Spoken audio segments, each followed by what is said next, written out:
سلطان عبد الحمید ثانی 31 اگست 1876 سے 27 اپریل 1909 تک خلافت عثمانیہ کی باغ دوڑ سنبھالنے والے سلطان تھے۔ انہوں نے سلطان مراد خامس کی زندگی میں ہی سلطنت عثمانیہ کی باغ دوڑ سنبھال لی تھی۔ وہ سلطنت عثمانیہ کے 34ویں فرما روا تھے۔ زوال کے اس دور میں آپ نے بلقان کی بغاوت، روس کے ساتھ ایک ناکام جنگ لڑی اور 1897 میں یونان کے ساتھ ایک کامیاب جنگ لڑی۔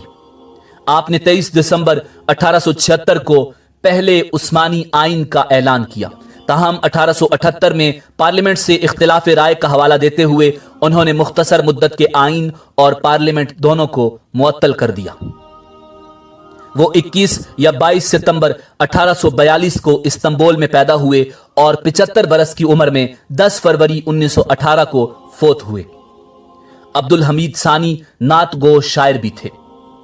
سلطنت عثمانیہ کی جدید کاری ان کے دور حکومت میں جاری رہی، بشمول بیوروکریسی میں اصلاحات، رمیلیا ریلوے اور اناتولیا ریلوے کی توسیع، بغداد ریلوے کی تعمیر اور حجاز ریلوے شامل ہیں۔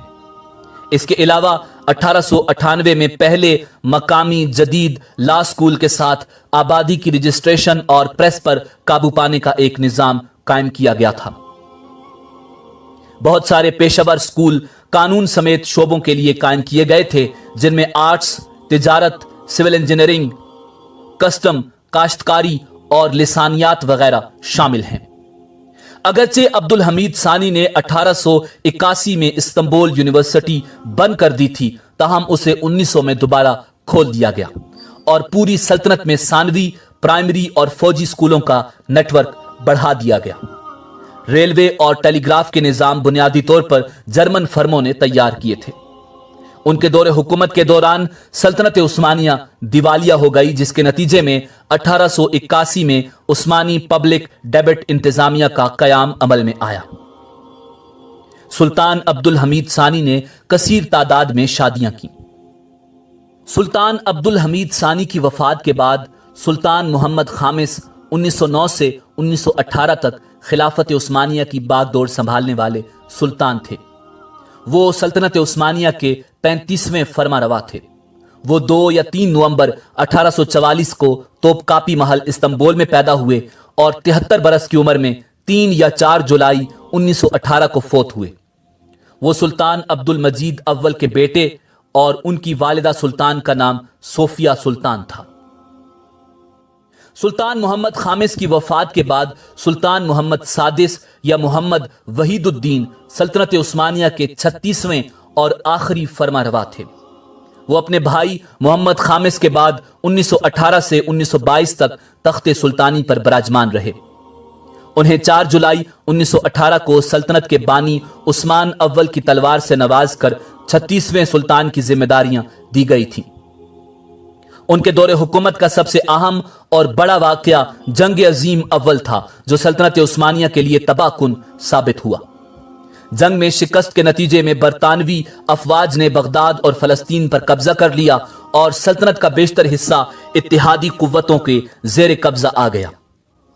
اپریل 1920 کی سان ریمو کانفرنس کے نتیجے میں شام پر فرانس اور فلسطین پر برطانیہ کا اختیار تسلیم کر لیا گیا۔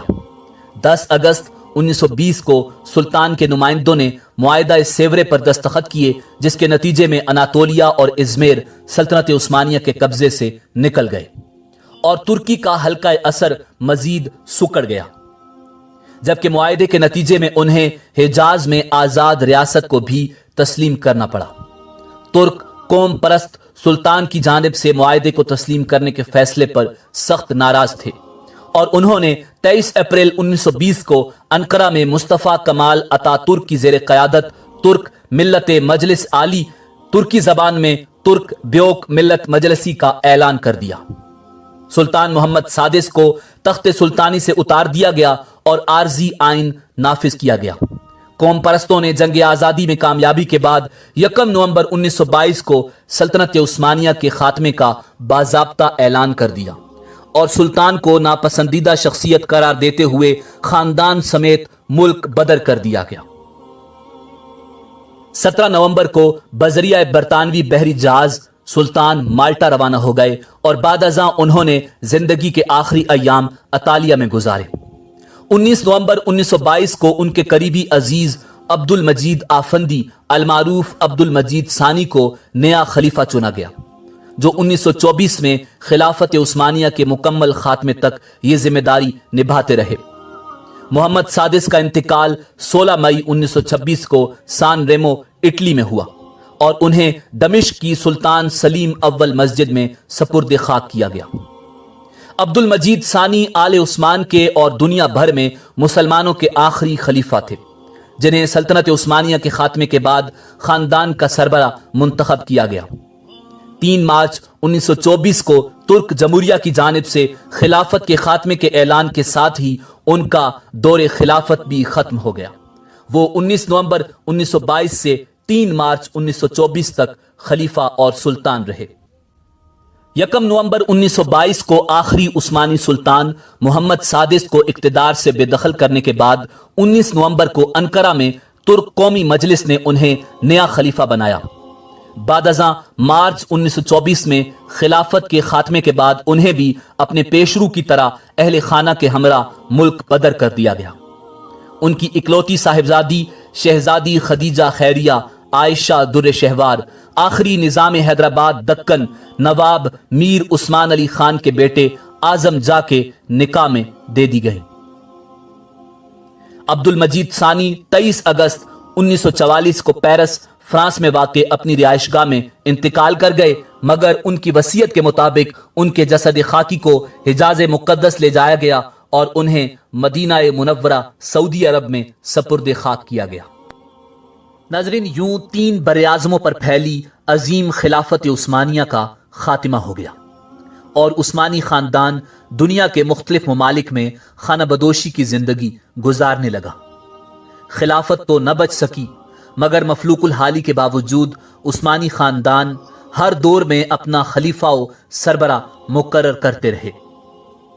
عثمانی خاندان میں بترتیب احمد چہارم نہاد، عثمان چہارم فواد، محمد عبد العزیز ثانی، علی واصب اور محمد ہفتم اور خان عثمانی خاندان کے سربراہ مقرر ہوتے رہے۔